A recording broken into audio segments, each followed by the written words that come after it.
আকাশে ওড়া, নিজের পথ নিজেই বেছে নেওয়া। এই স্বপ্নটাই পূরণ হয়েছে গ্যাব্রিয়েলা গমপোতোর। নিয়মিত নতুন নতুন দেশে উড়ে বেড়ান, মেঘ ছাড়িয়ে আকাশে স্বাধীনভাবে উড়তে ভালোবাসেন। সবাইকে স্বাগতম। আমি গ্যাব্রিয়েলা, এই এয়ারবাস A321 ফ্লাইটের ক্যাপ্টেন। আমাদের সঙ্গে এই উড়ান উপভোগ করুন। Enjoy the flight with us. Budapest বিমানবন্দর, বিকেল গড়িয়ে আসছে। গ্যাব্রিয়েলার কাজ সবে শুরু। আজকের গন্তব্য মিলান, যাওয়া আর ফেরা। তবে ওড়ার আগে বিমানকর্মীদের সাথে আলোচনা। বুদাপেস্টের এই ৪৫ বছর বয়সী পাইলট ১০ বছর ধরে উড়ছেন। ৭ বছর ক্যাপ্টেন হিসেবে উড়েছেন। ফার্স্ট অফিসারের সঙ্গে বসে আবহাওয়া, বিকল্প বিমানবন্দর ইত্যাদি গুরুত্বপূর্ণ বিষয় আলোচনা করে ঠিক করে নেন। এরপর বিমানের দিকে রওনা। উড়ার আগে সব যন্ত্রপাতি ঠিক আছে কিনা সেগুলো পরীক্ষা করার দায়িত্ব গ্যাব্রিয়েলার।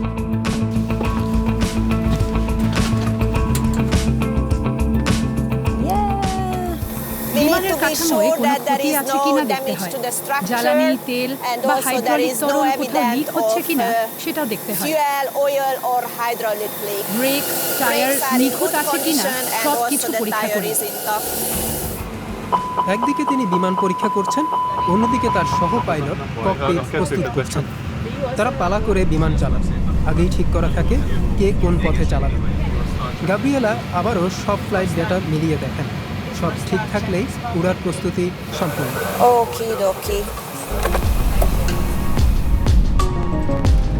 অবশেষে ইটালির পথে উড়ান।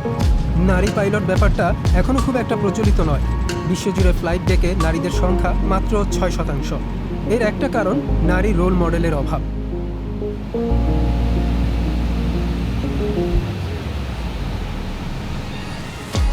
গ্যাব্রিয়েলা যে এয়ারলাইনের হয়ে বিমান চালান, ভিজ এয়ার, তারা এই পরিস্থিতি বদলাতে চায়। নারীদের জন্য একটা বিশেষ কর্মসূচি রয়েছে। যে নারীরা পাইলট হতে চান তারা প্রশিক্ষণের সময় খরচের একটা ছোট অংশ দেয়। বাকি টাকা পরে বেতন থেকে কাটা হয়। পাইলট হতে ২ বছর লাগে। খরচ হয় ৬০,০০০ থেকে ১,২০,০০০ ইউরো। ভালো শারীরিক স্বাস্থ্য, গণিত, পদার্থবিদ্যা ও ইংরেজিতে দক্ষতা দরকার। সঙ্গে দায়িত্ববোধ এবং মানসিক চাপ সহ্য করার ক্ষমতাও প্রয়োজন। পরে স্বল্প দূরত্বের ক্যাপ্টেনরা বছরে ৯০,০০০ থেকে ২ লাখ ইউরো পর্যন্ত আয় করতে পারে। প্রায় ১.৫ ঘন্টা ওড়ার পর গ্যাব্রিয়েলা এবার ল্যান্ড করবেন। স্থানীয় আবহাওয়ার তথ্য দেখে নিয়ে ল্যান্ডিংয়ের জন্য কম্পিউটারটা প্রস্তুত করেন। অন্ধকারে নামতে হলে বিমান কর্মীদের বেশি সতর্ক থাকতে হয়।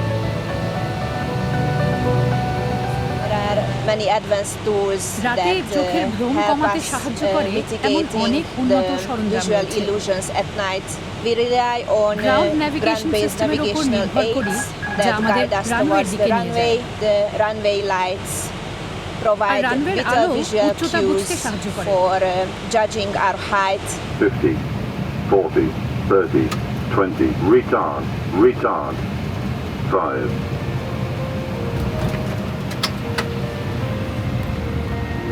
বিমানটা নিরাপদে অবতরণ করালেন। গ্যাব্রিয়েলা দিনে ২ থেকে ৪টে শহরে বিমান চালিয়ে নিয়ে যান। স্বল্প দূরত্বের পাইলট হিসেবে কাজের সময় প্রায় ৮ ঘন্টা। দিনের শুরু ও শেষ নিজের শহরে। সন্ধ্যার উড়ানই তার সবচেয়ে প্রিয়।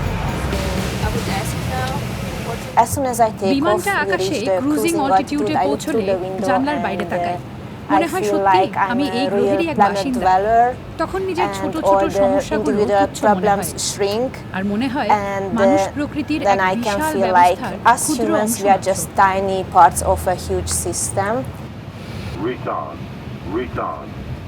ফেরার পথে আবহাওয়া খারাপ হয়। ল্যান্ডিং হয়ে ওঠে আরও কঠিন। গ্যাব্রিয়েলা অটো পাইলট ব্যবহার করার সিদ্ধান্ত নেন। এভাবেই শেষ হয় তার দিনের কাজ।